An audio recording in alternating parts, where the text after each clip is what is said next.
আজকে যাদের নাম বললাম বা যে ঘটনাগুলো বললাম, ঘটনার সময় স্থান সংগ্রহ করেছি, আমরা সব তথ্যগুলো সংগ্রহ করছি। আগামীকালকে আমরা ইসিতে এটার একটা স্মারকলিপি দেবো, সেখানে আর একটু বিস্তারিত দেবো আগের ঘটনাগুলো সব আসে।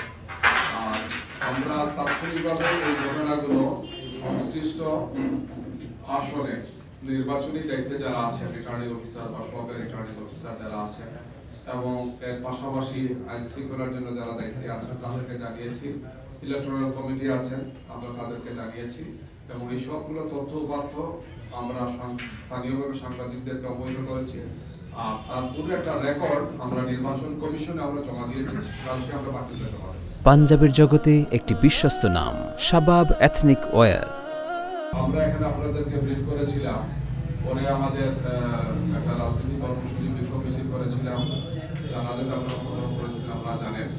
আমরা বলেছিলাম যে এর সাথে যারা সংশ্লিষ্ট তাদের ব্যাপারে বিধি অনুযায়ী ব্যবস্থা নেওয়া হবে। সরকারের পক্ষ থেকে, নির্বাচন কমিশনের পক্ষ থেকে টিএনএ এবং ওসিকে প্রত্যাহারের কথা তারা বলেছেন। আরেকটি বিষয় ছিল যে যারা খুন করেছে, দৃশ্যমান এই হামলা এবং খুনের সাথে জড়িত তাদেরকে চেনা যাচ্ছে, চেনার জন্য মানে ডকুমেন্টের প্রচুর সুযোগ সেখানে ছিল, কিন্তু এখনো কোনো খুনিকে গ্রেফতার করা হয়নি।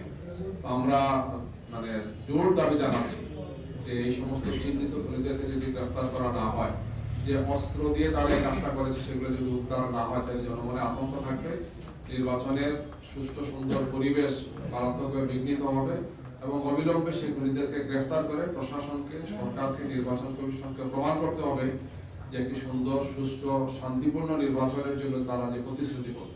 আমরা সেটা প্রত্যাশা করব। যদি এটা না হয় তাহলে আমরা আমাদের অবস্থান থেকে পরবর্তী কর্মসূচি